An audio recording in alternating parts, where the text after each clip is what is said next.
Coming up on Mountain News this morning, an Eastern Kentucky school board and bus driver face a second lawsuit over a bus crash that injured more than a dozen students. And as we are in the post-holiday season, it's important to remember local nonprofits as they see a decrease in donations.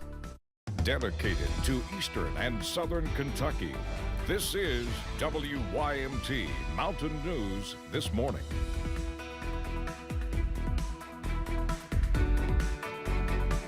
It's Thursday. Good morning to you. I'm Dakota Makris, 6:32 here. And, you know, yesterday we were talking about how you all might have an issue getting out of bed, but this morning you don't. It's not raining. This time you do got to get up. Let's head over to Brandon for a look at our forecast. And Brandon, I personally did have an issue getting out of bed this morning. Listen, but I'm just lazy. That's just me. There's one thing, and I said it yesterday, and I'll say it again today.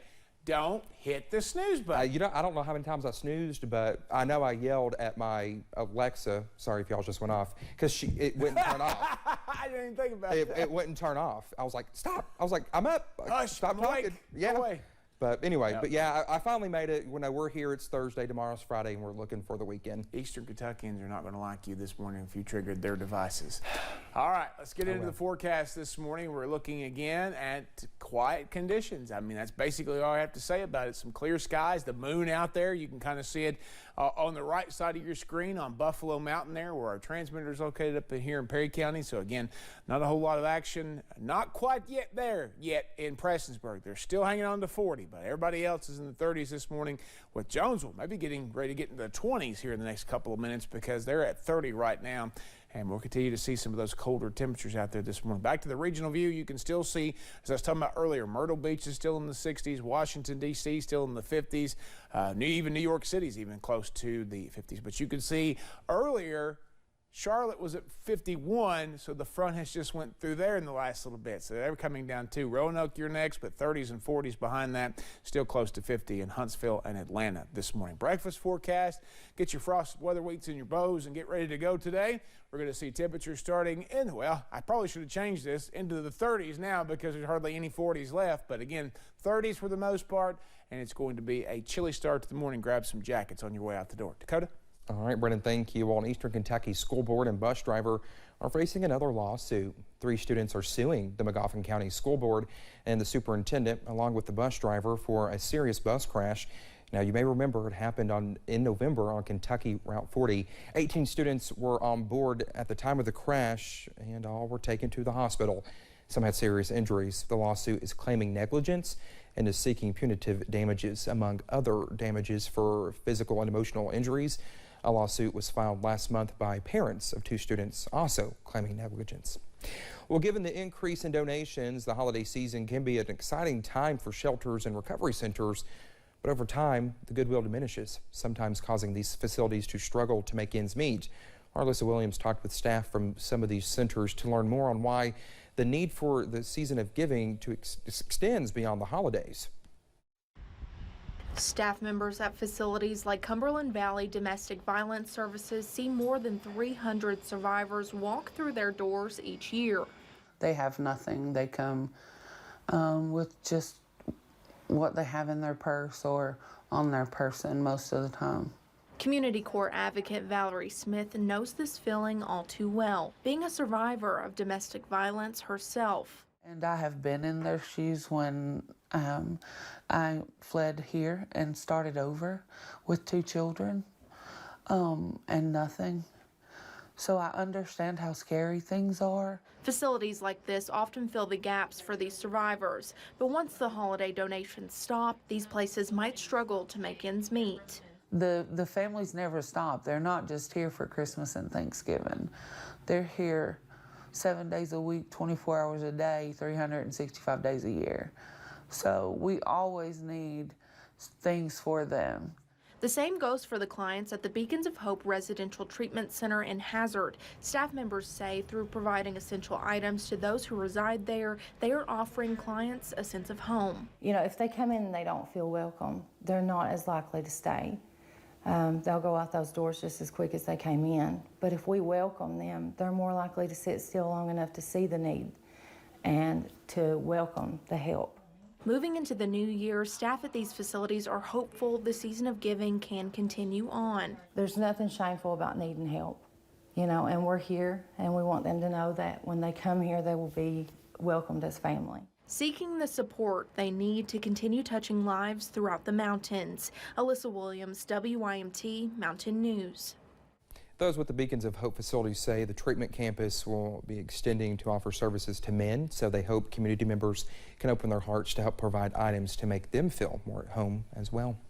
Appalachian Wireless will soon say goodbye to its 3G services, one of the phases in moving toward a 5G future. Representatives with the company say the change, it's a result of trending growth in the tech world, will mean service will be limited to 4G and LTE, so any device that is not compatible with voice over LTE will need to be upgraded.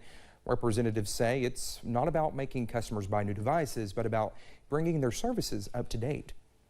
Quite frankly, it's spreading. The usage just continues to just skyrocket, and it's the only way that cellular networks can keep up is to keep evolving with the technology. Any device that is not compatible with the 4G LTE system will no longer be operational once this switch is flipped this month. If you have any questions about your device, you can find more links and information on our website. Well, during the winter months, utility costs increase and many families struggle to keep up with the bills. But community action agencies across Kentucky are helping people in crisis situations. Our Olivia Calfee explains. Anyone can tell you winters in the mountains can be frigid, and community action agencies are offering a few options to combat the cold. The Low-Income Home Energy Assistance Program, also known as LIHEAP, was created to help low-income households pay home heating costs. And it is to help people that are in a crisis situation, that are either getting close to having their electricity disconnected, they have a disconnect notice or a cutoff notice or a past due notice. LKLP Executive Director Rick Baker says on Monday, January 9th, the application opens for the crisis component. We always see an increase in calls, especially around the holidays, because traditionally, you know, you have more heating utility cost involved in the winter months, especially when we experience the temperatures that we did last week. Baker says they are expecting to serve between 5,000 and 6,000 households this year. In order to apply, applicants must provide the following documents: proof of a social security number or a permanent residence card for each member of the household, proof of all household members' income from the previous month, the most current heating bill or statement from your landlord if heating expenses are included in your rent, and the account number or name on the account for the main heating fuel sources and electric bill. Baker also says there is another program they are encouraging people to apply for to help decrease the cost of electric bills. The one other really good option that we have for families to apply for is weatherization, where we go in and we can weatherize someone's home, and that reduces their energy costs long term, basically forever, by adding insulation and doing other weatherization measures to the home. Weatherization will help reduce the long-term energy burden on homes. For assistance with either of these programs, call your local community action agency. In Perry County, Olivia Calfee, WYMT Mountain News. Well, the application for the LIHEAP crisis component is open from January 9th until March 31st or until available funds have been used. However, the application for weatherization is open year-round.